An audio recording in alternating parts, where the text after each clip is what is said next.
Lucas Bennett had just returned from studying abroad, eager to finally experience the luxurious Grand Palace Hotel, a prestigious establishment owned by his mother, Sophia Bennett. Although he had grown up seeing the hotel featured prominently in magazines and business articles, this visit marked his very first as an actual guest. After years spent overseas, Lucas felt excitement bubbling within him at the prospect of witnessing the legacy his mother had built firsthand. The towering hotel gleamed magnificently beneath the sunlight, its marble pillars elegantly framing the entrance, a sparkling golden chandelier visible through the expansive glass doors. A plush red carpet led guests into the grand lobby, where elegantly dressed visitors moved gracefully, embodying sophistication and wealth. Lucas rolled his suitcase across the immaculate marble floors, stepping confidently through the grand entrance. He anticipated a warm reception matching the hotel's renowned standards of service, yet immediately felt something unusual. It wasn't the lavish decor or the impeccable design that seemed off. Rather, it was the subtle yet noticeable glances directed toward him. The doorman paused slightly before opening the door. The bellhop looked away dismissively, and the reception staff appeared indifferent, withholding customary greetings and smiles. Maintaining his composure, Lucas approached the reception desk. Behind the counter sat Catherine Hughes, the hotel manager, a woman in her early 40s dressed impeccably in a navy blue suit, eyes glued firmly to her computer screen. Lucas approached cautiously, offering a polite smile. "Excuse me," he began politely.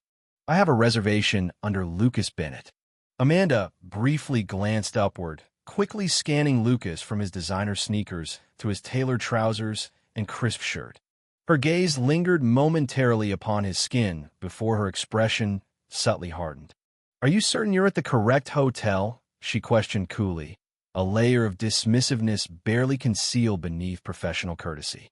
Lucas maintained his composure, calmly pulling out his phone. "Yes, the Grand Palace Hotel," he confirmed, presenting his reservation confirmation. Amanda took his phone curtly, inspecting it briefly before returning it without so much as consulting her screen.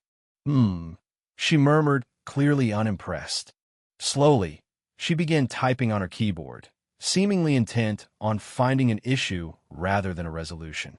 As Lucas waited, he noticed other guests checking in effortlessly, quickly receiving their room keys. Time passed slowly, stretching uncomfortably. After several minutes, Lucas's patience thinned. "Is there an issue?" he inquired firmly. Amanda finally looked up, appearing mildly surprised that he still stood there. "It appears your reservation isn't in our system," she replied flatly, not bothering to meet his eyes. "Perhaps you're mistaken about booking here." "I have a confirmation email," Lucas insisted calmly, keeping his frustration in check. "Would you like to see it again?" Amanda sighed audibly. "That won't be necessary," she replied dismissively. "We don't accommodate walk-ins in our high-tier suites." Lucas felt a tightening in his jaw, realizing the assumption underlying her remark. "I'm not a walk-in," he said firmly. "My reservation is under Lucas Bennett." Amanda's thin smile didn't reach her eyes. "I don't see it here. Perhaps you should check another hotel." Knowing exactly what this implied, Lucas chose silence and moved quietly toward the lobby's seating area, determined to maintain dignity despite the unfairness. Time dragged by. Around him, guests were checked in smoothly, warmly welcomed, and directed promptly to their rooms, while Lucas remained invisible, ignored by staff and discreetly avoided by other guests. Each passing minute heightened the discomfort of being overlooked, intensifying the humiliation. After nearly an hour, Lucas stood, straightened his clothing, and returned to Amanda at the reception desk. "I've waited patiently," he said firmly. "Please check my reservation again." Amanda barely looked up. "I'm still not seeing it," she replied dismissively, her voice dripping with a calculated indifference. "We don't allow walk-ins for our premium suites." "I'm not a walk-in," Lucas reiterated, trying to mask his growing frustration. "I booked in advance." Amanda ignored him, leisurely tapping her keyboard, clearly prolonging the situation intentionally. As Lucas waited, Other guests checked in seamlessly around him, further highlighting the clear disparity in treatment. Frustration bubbled within Lucas, yet he maintained his composure. He knew this wasn't just about the reservation. It was deeper, more insidious. Another hour passed. The humiliation intensified.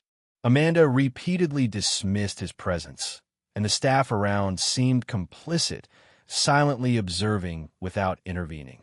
Lucas felt increasingly invisible, reduced to an unworthy outsider within his mother's grand hotel. Eventually, Lucas stood again, his patience worn thin. Approaching Amanda once more, he demanded clarity. Before Amanda could dismiss him yet again, the lobby doors swung open dramatically, instantly silencing the room. Entering gracefully, Sophia Bennett captured everyone's attention immediately. Her commanding presence shifted the atmosphere, silencing whispered conversations instantly. Sophia, with elegance and authority, scanned the lobby until her gaze rested sharply upon Amanda. Without a word, Sophia approached the desk, the weight of her silent reprimand heavy in the air. Amanda visibly faltered under her gaze. "Explain yourself," Sophia commanded coldly. Amanda hesitated, visibly shaken. "I couldn't locate his reservation," she weakly attempted to explain. Sophia's voice was sharp. "This is Lucas Bennett, my son. Explain yourself clearly." Amanda paled, recognizing her grave error. I didn't realize." "Exactly," Sophia interjected sternly. "You assumed. And because of your assumptions, you allowed my son to sit ignored in this lobby for hours." The lobby fell completely silent, guests and staff alike watching anxiously as Sophia continued her reprimand. "Starting tomorrow," she declared decisively, "every employee here will undergo mandatory training in anti-discrimination and customer service ethics. Anyone unwilling to participate will be terminated immediately." Her eyes shifted toward the security guards who stood nervously nearby. When Amanda requested Lucas's removal, "Did you question it?" Neither guard responded, eyes cast down in shame. Sophia's tone softened slightly. "Blind obedience isn't acceptable here. You are both dismissed." Finally addressing Amanda again, Sophia declared coldly, "You have 10 minutes to clear your office. Security will escort you afterward." Amanda retreated silently, her expression reflecting disbelief and humiliation. Once Amanda departed, Sophia turned warmly toward Lucas. "Come," she said gently. "You've waited long enough." Lucas nodded gratefully, relief and appreciation evident on his face. Together, they walked toward the elevators, the oppressive atmosphere beginning to lift. In that moment, Lucas felt not only vindicated but welcomed.